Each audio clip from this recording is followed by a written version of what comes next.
오늘 주신 말씀은 사도행전 지난주에 이어서 1장 8절부터 15절까지입니다. 다 같이 일어나셔서 합독하시고 앉도록 하겠습니다.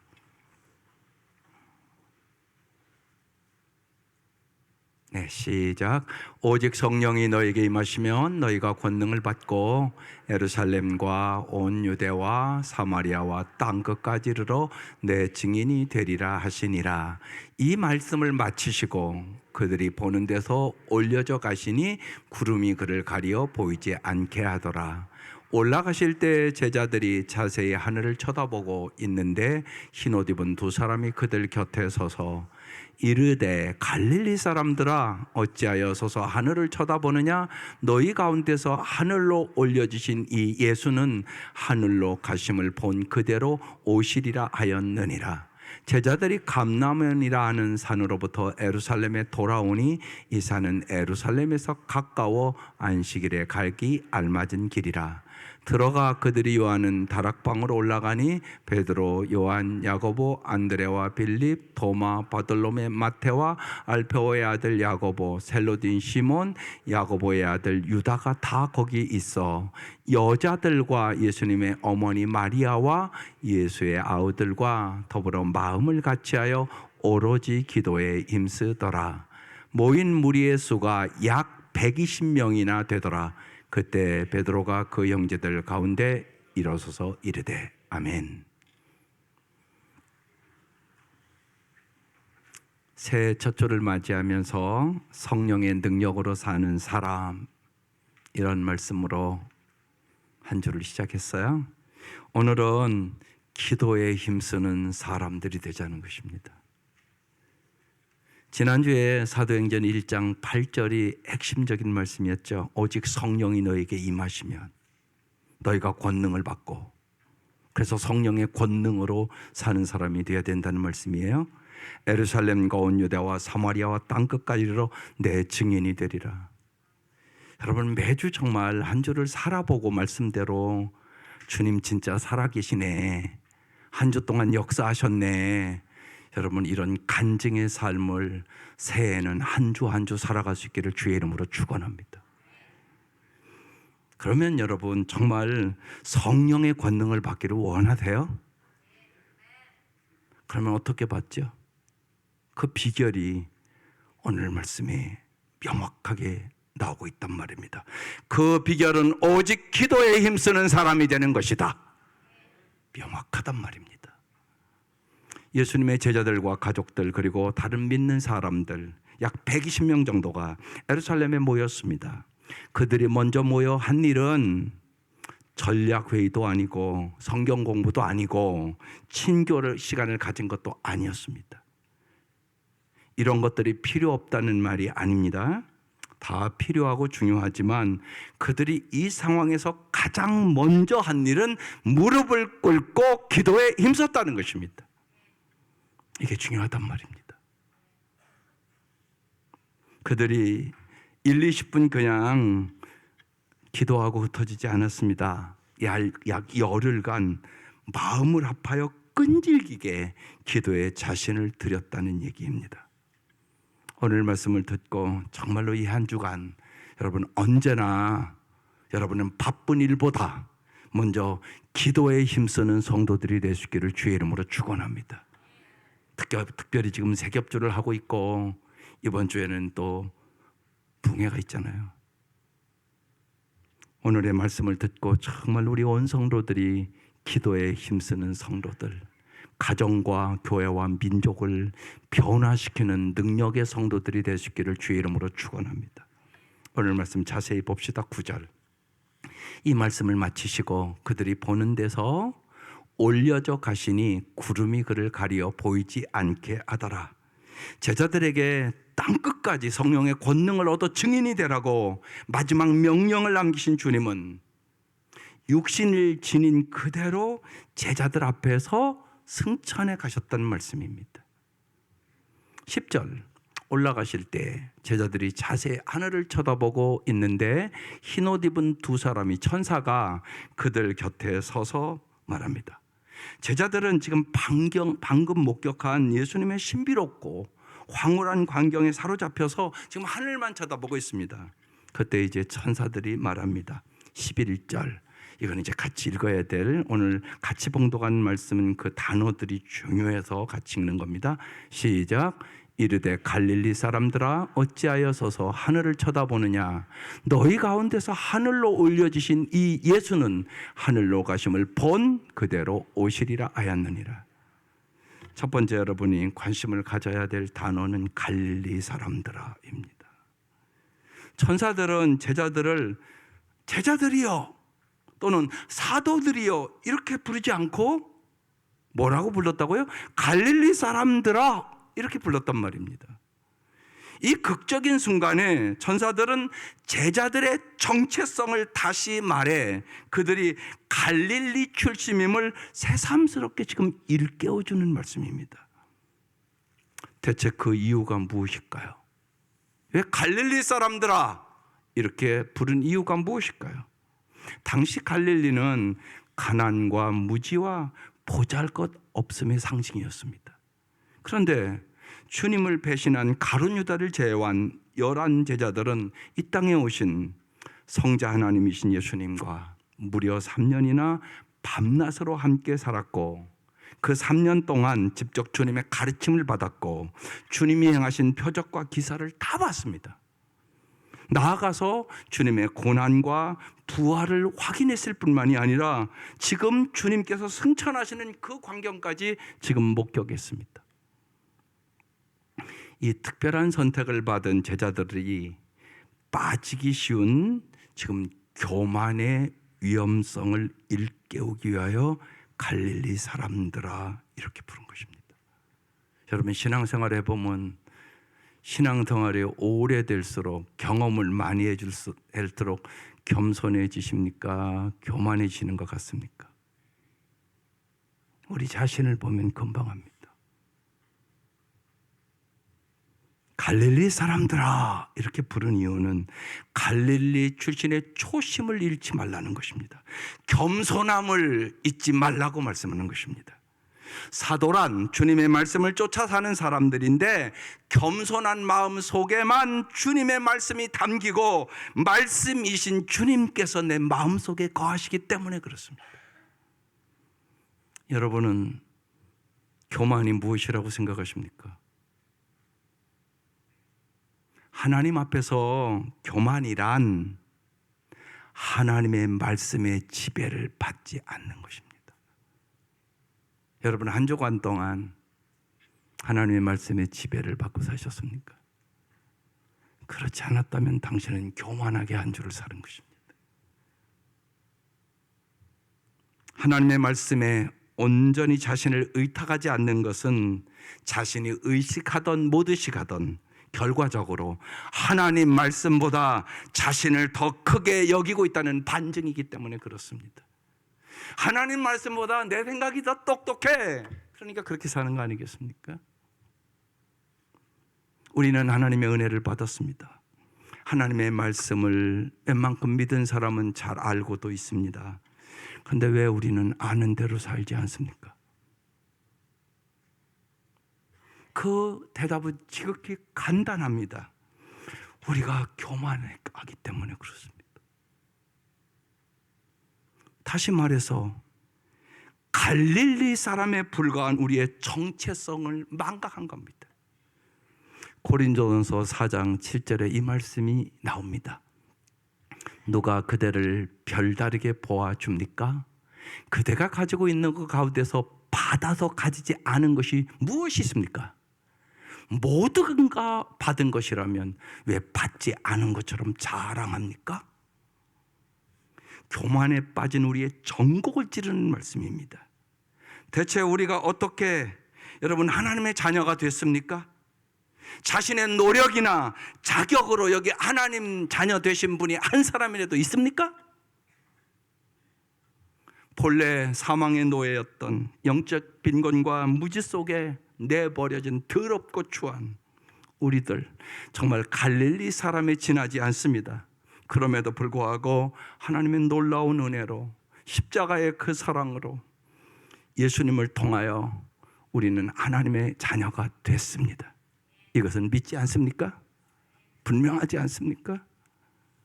우리가 가지고 있는 것은 모두 다 하나님께로부터 받은 것입니다. 그런데 우리는 그 받은 것을 받지 않은 것처럼 자기 소유를 자랑하며 하나님보다 하나님이 주신 것을 더 신봉하고 살아간다는 것입니다. 왜 우리는 하나님을 믿는다고 하면서 하나님 말씀보다 우리의 능력과 판단을 더 신뢰하고 사는 것입니까? 우리가 갈릴리 사람임을 망각하고 교만해졌기 때문에 그런 것입니다. 마틴 루터가 화장실에서 깨달았다는 것은 우리 모두가 하나님 앞에 거지이다, 이것을 깨달았다고 그랬습니다. 이제 우리 모두 정말로 새해는 하나님의 말씀을 머리로만 듣고 머리로만 즐기던 교만한 삶에 대하여 우리의 종지부를 찍을 수 있기를 주의 이름으로 축원합니다. 겸손한 마음으로 매주 하나님의 말씀을 마음에 담고 그 말씀이 우리의 삶을 지배하도록 한 주 한 주를 살아봅시다. 그러면 반드시 시간에 와서 주님 앞에 감사와 찬송과 영광을 여러분 돌리게 될 것입니다. 그때 우리는 정말로 성도다운 성도, 남편다운 남편, 아내다운 아내, 자녀다운 자녀로 살아갈 수 있는 능력을 얻게 되는 것입니다. 이게 성령의 능력으로 살아가는 사람의 모습이에요. 지난주보다는 내가 더 좋은 남편이 된 것 같아. 여러분, 그래야 되지 않겠어요? 지난주보다는 내가 더 부모에게 효도하는 아들이 된 것 같아. 지난주보다는 내가 정말 더 좋은 아내가 된 것 같아. 여러분, 그래야 하나님 말씀대로 살아가는 거죠. 하나님은 매주 한량없는 은혜와 긍휼과 자비를 베풀어 주는 주님임을 믿습니다. 그래서 갈릴리 사람들아, 어찌하여 서서 하늘을 쳐다보느냐? 너희 가운데서 하늘로 올려지신 이 예수는 하늘로 가심을 본 그대로 오시리라. 두 번째, 본 그대로 오시리라. 예수님께서 승천하신 방식 그대로 재림할 것이라는 의미입니다. 주님께서 승천하신 그대로 여러분 다시 온다는 것은 무슨 뜻입니까? 하늘로 승천하신 예수님은 2000년이 지났지만 하늘에 올라가신 모습은 그대로 재림하지 않았습니다. 그렇다면 지난 2000년 동안 주님을 믿었던 숱한 그도인들은 주님도 계시지 않은 이 땅에서 고아처럼 유리하고 방황한 것입니까? 그런데 마태복음 18장 20절에 이렇게 말씀하지 않습니까? 내가 세상 끝날까지 너희와 항상 함께 있으리라. 그럼 이 말씀은 거짓말입니까? 여러분, 어떻게 생각하십니까? 그렇지 않습니다. 몸으로 승천하신 주님께서는 영으로 2000년 전 오순절에 이미 강림하신 성령님으로 우리와 이 시간도 함께하고 계십니다. 하나님께서 작정하신 때, 즉 종말의 날이 이르면 주님께서는 몸을 지닌 때 승천하신 그 모습 그대로 심판의 주로 다시 재림하실 것입니다. 그때까지는 주님의 영이신 성령님께서 우리와 함께 하시며 우리의 삶을 진리의 빛으로 날마다 인도해 가시는 것입니다. 그러기에 우리가 이 땅에서 그리스도인으로 살아간다는 것은 주님의 말씀 속에서 성령의 인도하심을 쫓아 사는 것을 의미한단 말입니다. 그래서 날마다 말씀을 봐야 되고, 성령님, 이 말씀대로 살아갈 수 있는 능력을 달라고 기도해야 하는 것입니다. 날마다 하나님의 말씀 속에서 성령님은 우리와 함께 계십니다. 날마다 하나님의 말씀과 기도 안에서 성령의 인도하심을 받으며 새해는 살아갈 수 있기를 주의 이름으로 축원합니다. 그래서 설령 오늘 밤에 주님께서 승천하신 그대로 재림하신다고 해도 우리 모두 다 손을 맞잡고 주님의 심판단을 향하여 기쁨으로 나아가는 성도들이 될 수 있기를 바랍니다. 12절, 제자들이 감람원이라는 산으로부터 예루살렘에 돌아오니 이 산은 예루살렘에서 가까워 안식일에 가기에 알맞은 길이라. 13절, 같이 읽겠습니다. 시작. 들어가 그들이 요하는 다락방에 올라가니 베드로, 요한, 야고보, 안드레와 빌립, 도마, 바돌로메, 마테와 및 알페오 아들 야고보, 세로딘 시몬, 야고보의 아들 유다가 다 거기 있어. 14절. 여자들과 예수의 어머니 마리아와 예수의 아우들과 더불어 마음을 같이하여 오로지 기도에 힘쓰더라. 세 번째로 여자들과 이 단어를 깊이 생각해 보셔야 합니다. 마가의 다락방 기도 모임에 참석한 여자들이라는 얘기입니다. 금방 13절 14절 보니까 보세요. 예수님이 가룟 유다를 제외한 11제자들의 이름이 쭉 기록되어 있었습니다. 지금. 그리고 11제자들, 그리고 여자들, 그리고 예수님의 어머니 마리아, 그리고 예수님의 아우들. 아우들은 몇 명일까요? 마태복음 13장 55절에 써놨습니다. 이는 그 목수의 아들이 아니냐? 그의 어머니는 마리아, 그 형제들은 야고보, 요셉, 시몬, 유다. 그러니까 몇 형제입니까? 4형제입니다. 그러면 금방 11제자에다가 4형제니까 일단 우리가 남자 숫자는 몇 명입니까? 더해보세요. 15명입니다. 여러분, 우리가 잘 아는 대로, 그러니까 여러분, 여기 남자들은 15명이고 대부분은 예수님의 어머니를 비롯한 여자들이라고 얘기하고 있는 것입니다. 예수님이 십자가에 돌아가실 때 형편은 어땠을까요? 마가복음 15장에 써 있습니다. 40절 41절에 여자들도 멀찍이 서 지켜보고 있었는데 그들 가운데는 막달라 주신 마리아도 있고 작은 야고보와 요새 어머니 마리아도 있고, 이 시대는 마리아라는 이름이 많았습니다. 살로메도 있었다. 이들은 예수가 갈릴리에 계실 때 예수를 따라다니며 섬기던 여자들이었다. 그 밖에도 예수와 함께 예루살렘에 올라온 여자들이 많이 있었다. 여기도 여자가 많습니까? 남자가 많습니까? 언제나 여자들이 많습니다. 여기서 우리가 질문해 봅시다. 왜 여자들이라고 기록하며 기도 모임에 여자가 압도적으로 많았을까요? 여러분, 언제나 말씀에 자꾸 이렇게 질문을 해봐야 동령이 깨달아주는 게 깊습니다. 제가 이렇게 한 절 한 절 이제 사도행전 강의하는 이유가 우리 성도들이 말씀의 눈이 열리기를 원해서 그렇게 합니다. 2000년 전 이 유대 사회는 철저한 가부장적 남성 중심적인 사회였습니다.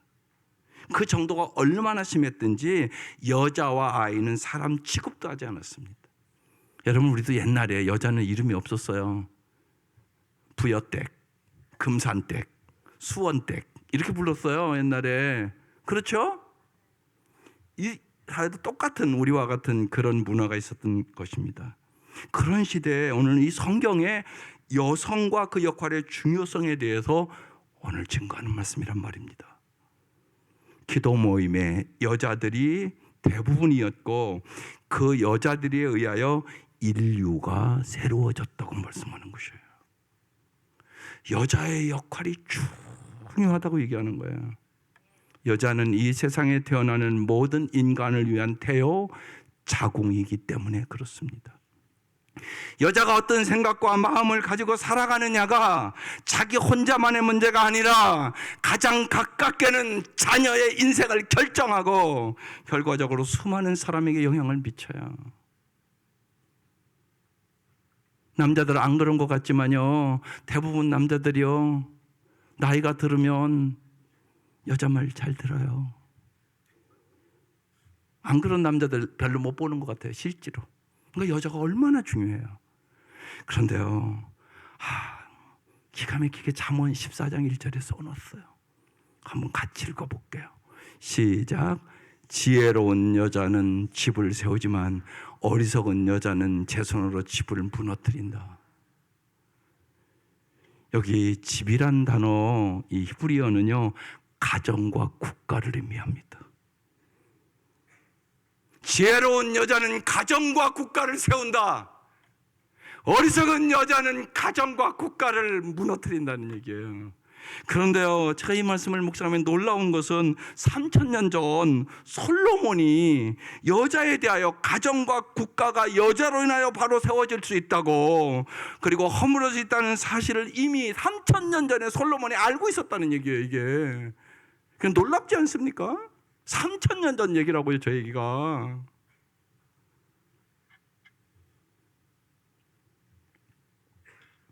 그 시대도 가정과 국가를 세우기 위하여 함께 모여 기도하는 여인들이 있었는가 하면 가정과 국가를 무너뜨리는 다른 여인들이 있었죠. 성적으로 타락하고. 그뿐만이 아니라 오늘날로 얘기하면 명품 쇼핑이나 하고 타락한 가치관을 갖고. 그리고 여러분 보세요. 솔로몬도 결국은 이방 여인 우상 숭배로 무너져 버리잖아요. 그 지혜의 왕이. 여러분, 여자의 역할이 얼마나 중요한가. 그래서 오늘 여자들이라고 기록되는 것이에요. 사랑하는 여성 여러분, 당신은 어떤 여인입니까? 여러분 자신을 가슴에 얹고 생각해 보세요. 나는 정말로 내 가정을 아름답게 복받도록 세우는 여인입니까? 아니면 그 반대입니까? 잘 오늘 은혜 받고 가세요. 중요합니다.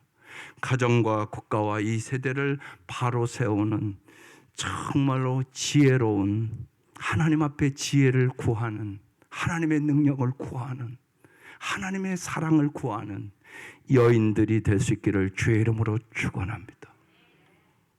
여러분, 그런 여인들이 되시기를 소망하셔야 합니다. 그래야 여러분의 가정에 미래가 있습니다. 이 국가에 미래가 있다고 얘기하는 것입니다. 14절 다시 한번 읽을게요. 시작. 여자들과 예수의 어머니 마리아와 예수의 아들과 더불어 마음을 같이하여 오로지 기도에 힘쓰더라. 네 번째로 오로지 기도에 힘쓰더라. 이 말씀을 깊이 생각해 보자고요. 헬라어로 프로스카르테리오라는 단어예요. 자신을 붙들어 맨다는 의미입니다. 내가 기도에 나 자신을 붙들어 매겠어. 기도에 나 자신을 쏟아 붓겠어. 그런 뜻입니다. 이 뜻이. 여러분, 기도에 쏟아 부으셔야 돼요. 그렇지 않으면 제일 문제가 뭐냐면 내가 안 변해요. 여러분, 내가 변해야 내 가정이 변하지.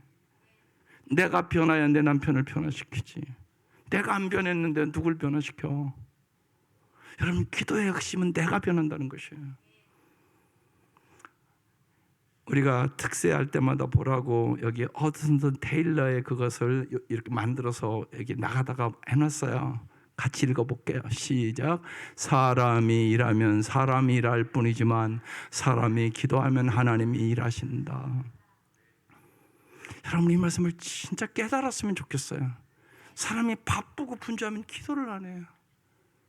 그러니까 언제나 그 모양 그 꼴로 사는 것이에요. 우리가. 왜? 하나님의 지혜와 하나님의 능력과 하나님의 사랑이 부어지지 않으면 우리는 인간답게도 못 살아가는 게 인간이거든요. 그래서 기도가 우선이어야 돼요. 그 얘기를 허드슨 테일러가 살아보고 써서 우리에게 얘기하는 것이에요. 그래서 더 간절히 주보 앞면에 기도의 유산을 남기라고 썼어요. 정말이에요. 기도의 우산을 남기는 부모가 되세요. 돈을 남기는 게 다가 아니에요. 돈 많이 남기면 알잖아요. 자식들이 싸움만 박질만 해요. 그게 여러분 다 봤잖아. 뭐 남기려고요? 자녀들에게 뭘 남기길 진짜 원하세요? 그리고 그럴 능력이 우리에게 있기는 있는 것이에요. 자식 잘 되기를 원하기는 다 원하죠. 그런데 잘 되게 할 수 있는 능력이 있느냐고요? 없잖아요, 우리에게. 그럼 성경은 주님 앞에 얘기하잖아요. 기도하라고. 내가 해주겠다고. 네 자식 네가 사랑하는 것보다 내가 더 사랑한다고. 예루살렘에서 돌아온 제자들은 그곳에 모여 무엇보다도 먼저 기도에 열중했습니다. 그런데요, 이들이 대체 오늘 우리 성경에 안 나오는데 이제 묵상을 해봐야 돼요. 무엇을 위해 기도했을까요? 여러분, 언제나 기도하는 거 중요하죠. 그런데 기도의 내용이 뭐냐는 더 중요하다고요. 여러분, 우리의 말도 그렇잖아요. 말하는 거 얼마나 감사해요. 말할 수 있다는 게. 그런데 어떤 말을 하냐는 건 더 중요하잖아요. 내가 말을 잘하면 정말 나를 통하여 수많은 사람들이 복을 받고요. 내가 말을 잘못하면 내 가까이 있는 사람부터 칼로 찌름같이 상처를 주잖아요. 그건 우리 살아봐도 다 알잖아. 그러니까 기도 중요한데 기도의 내용은 더 중요하다. 그래서 주님이 이렇게 기도하라고 주기도문도 가르쳐 주신 거잖아요. 그래서 사도행전을 이제 강의하기로 했으니까 저는 끝까지 자꾸 읽어보거든요. 하나님이 저에게 이렇게 말씀하시는 것 같았어요. 이들의 삶을 보니까 이들이 오늘 이 기도를 쭉 많이 하고 이들의 삶을 돌아보면 이들이 순교의 삶을 살잖아요. 이들이 그럼 분명히 힘써 간구한 것은 바로 기도인답게 이 세상을 살아갈 힘과 용기와 지혜를 주시옵소서, 이렇게 분명히 구하였을 것이라는 확신이 제 마음에 왔어요. 이후 이들이 죽음의 위험마저 전혀 두려워하지 않고 주님의 증인으로 생을 마감했단 말이에요. 기도만이 온갖 유혹과 욕망의 법칙이 난무하는 세상에서 기도인답게 살아갈 힘과 용기와 지혜의 원천이 된다고요. 기도하지 않으면 여기 우리 청년들은 있지만 육체의 정욕과 안목의 정욕과 이생의 자랑을 이길 수가 없어요. 아마 여러분이 한 주 사랑한 거, 여러분 주님께서 다 여기 이렇게 탁 틀어놓으면 여기 앉아있지도 못할 분들도 있을 거예요. 부끄러운 거 봐서, 잘못된 생각해서. 여러분 그러지 않겠어요? 여러분이 한 주 사는 거, 그거 여기다가 다 여러분이 생각한 거, 여러분 마음 먹은 거, 여러분이 행동한 거 여기다 다 주님은 분명히 다 알고 계시거든요. 머리털 하나까지 세시는 주님인데, 그러면 여기서 떳떳하게 나는 한 주 동안 참 거룩하게 살았어 이러고 앉아있을 분이 몇 명이나 될까요? 그래서 기도만이 온갖 유혹과 욕망의 법칙이 난무하는 이 세상 속에서 기도인답게 거룩하게 살 힘과 용기와 지혜의 원천이 됩니다. 예수님께서 십자가의 길을 기꺼이 감수할 수 있었던 것도 힘과 용기와 지혜의 원천이 바로 겟세마네 기도였다고 우리에게 얘기하십니다. 예수님 노심히 고민하고 슬퍼하고 땀이 피처럼 되기까지 겟세마네 동산에서 기도하시고 십자가 지십니다. 아버지, 나 정말 십자가 지기 싫습니다. 그는 나의 원대로 마옵시고 아버지의 원대로 하옵소서. 땀이 피처럼 되기까지 기도하셨단 말입니다. 하물며 연약한 우리는 두 말에서 무슨 말을 하겠습니까? 누가복음 22장 39절에 써놓습니다. 예수께서 나가서 습관을 따라 감람산에 가심에 제자들도 따라갔더니, 그리고 주님이 얘기합니다. 습관을 따라 기도하신 예수님은 시험에 들지 않게 깨어 기도하거라. 제자들 다 잡니다. 그리고 다 주님을 3번 부인하고 다 도망갔습니다. 이게 우리의 모습 아니겠습니까? 예수님을 따라 새는 여러분 기도의 습관을 꼭 들일 수 있기를 바라요. 그래서 기도 안 하시는 분들은 5분부터 시작하는 거예요. 5분 내가 기도해야지. 교회 오면서 걸으면서 기도해야지. 설거지하면서 기도 좀 해야지. 기도를 안 하시는 분들은 하루 5분, 그 다음에 10분, 20분 해보는 거예요. 진짜 여러분 시간들을. 그리고 기도한다는 것은 주님 앞에 초점을 맞추고 살아간다는 걸 의미하는 거예요. 그때 성령의 역사하는 걸 여러분이 경험하게 될 것이에요. 정말로. 내가 이제까지는 그냥 교회 와서만 그냥 잠깐 기도하고 내 삶 속에서는 전혀 기도가 없다, 이런 분이 있다면 이번 주부터는 다르게 살아보자고요. 기도의 습관을 들이시자고요. 길에 가면서도 기도하고 운전하면서도 기도하고 내 마음속에 있는 슬픔과 아픔도 얘기를 좀 해보고, 이건 해봐야 한단 말이에요. 세상에서 기도인답게 살아갈 수 있는 힘과 용기와 지혜와 사랑을 달라고 기도하십시다. 오직 기도를 통하여 그들은 강림하신 성령님의 이끄심을 받았고, 예배당 안에서뿐만이 아니라 세상에서 세상을 변화시키는 사도행전을 일구었다고 우리에게 사도행전을 써서 지금 우리에게 주신 거란 말이에요. 성령의 능력을 원한다면, 그리고 정말로 우리가 이 땅에서 영향력 있는 삶을 살기를 원한다면 기도에 힘쓰는 성도들이 되시기를 바랍니다. 목회자의 목회자라고 얘기하는 워렌 워스비라는 분이 있습니다.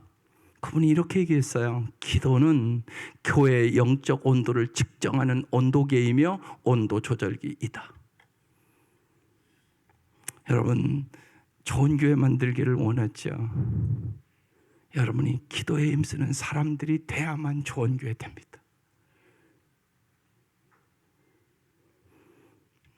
스펄전 목사는 세계적인 목사잖아요. 그 시대에 엄청난 영향력이 있었잖아요.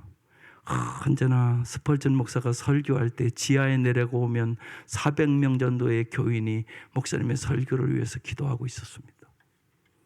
이게 기도의 능력입니다. 그래서 자꾸만 1부, 2부에 기도 와서 해달라고 그래서 부탁드리는 것입니다.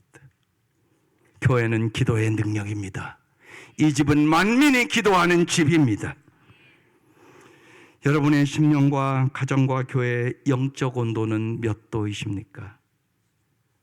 혹시나 오늘 이 아침 인생이 너무나 춥고 힘든 분들이 있으실 것입니다. 그러면 여러분, 당신의 영적 온도를 올리셔야 합니다.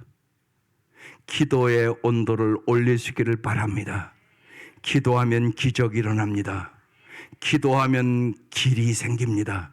홍해가 갈라집니다. 요단강이 갈라집니다. 오병이의 기적이 일어납니다.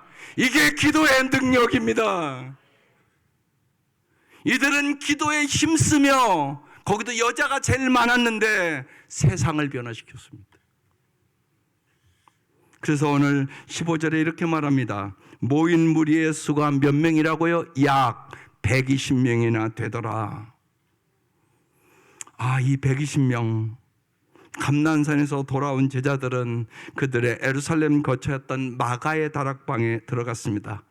그곳에 모여 남녀 성도들, 예수님의 모친 마리아 및 예수님의 아들과 함께 한 마음으로 힘써 기도했습니다.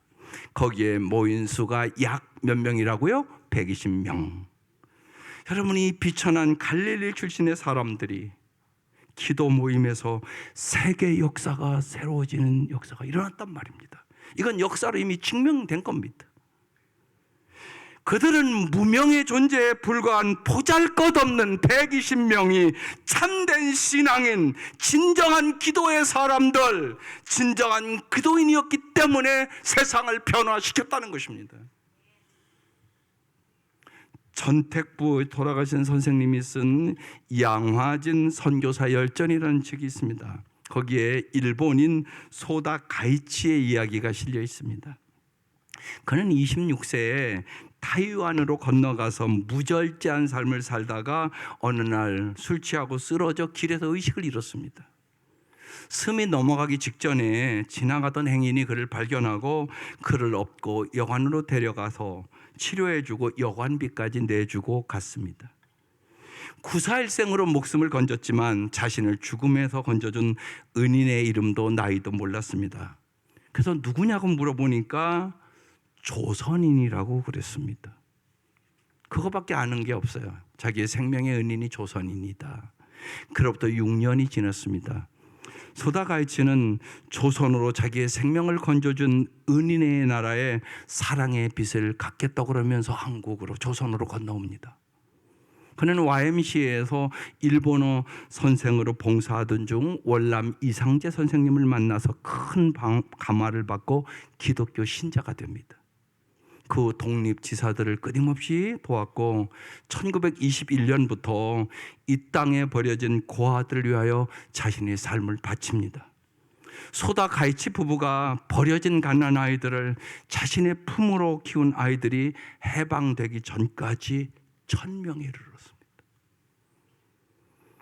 해방 이후 일본에 돌아갔다가 1961년 다시 한국을 찾은 이 소다 가이치 선생은 고아들과 함께 살던 중 1962년 95세의 나이로 한국에서 숨을 거뒀습니다.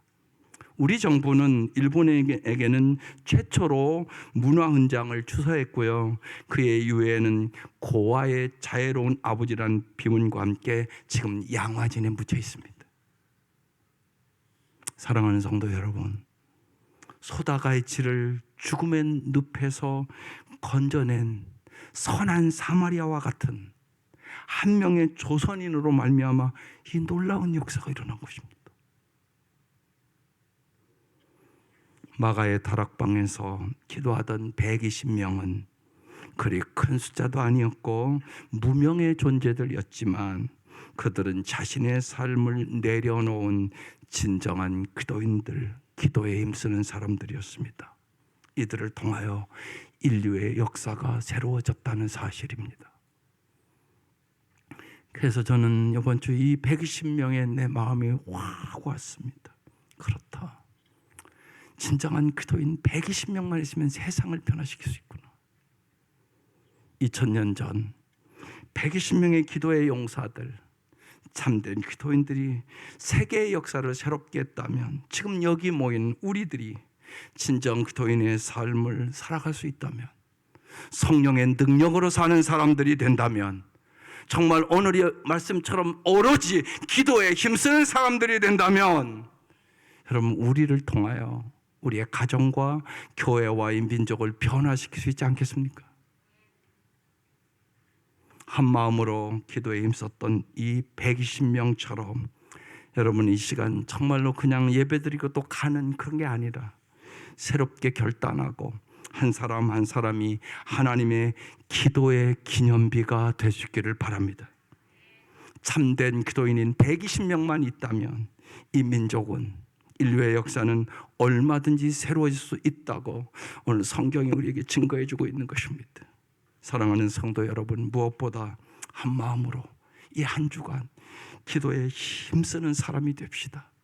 그래서 매주 내가 기도했는데 하나님 내 삶에 이런 위로도 주시고 격려도 주시고 용기도 주시고 내가 절망했는데 내 삶의 길을 열어줬어. 이런 간증이 한 주 한 주 될 수 있기를 주의 이름으로 축원합니다. 기도하십시다. 이 시간 1분 동안 하나님은 여러분의 입술의 기도를 원하세요. 하나님 오늘 말씀을 들었사오니 이 말씀대로 살아갈 수 있는 성령의 능력을 부어주세요. 겸손하게 하시고 기도하게 하시고 기도에 힘쓰던 120명처럼 나도 이 한 주간 기도하며 승리하는 삶을 살아갈 수 있도록 도와달라고 여러분의 입술을 열어 간절히 기도하시기를 바랍니다.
하나님 아버지, 우리에게 긍휼을 베풀어 주시옵소서.